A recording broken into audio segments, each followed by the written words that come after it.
Dodge EPIC, or Electric Power Interurban Commuter. 1992 Concept Minivan.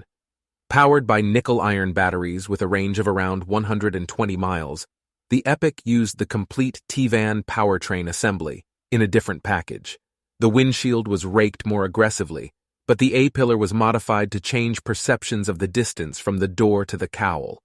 The exterior had sliding doors on each side, presaging the next generation of minivans, and the rear hatch followed a track that hugged the minivan more closely to make cargo loading and unloading easier.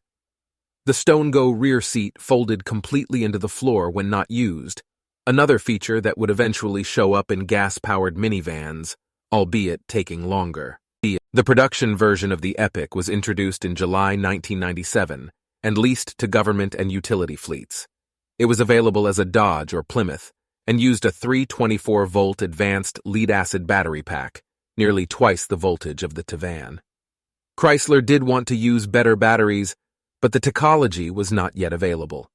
EPICs were all made in Windsor, Ontario. In 2000, Chrysler's EPIC won 2 categories in the Tour de Sol, the minivan category and Customer Acceptability. The rally is 5 days long. About 200 EPICs were being used around the country at the time.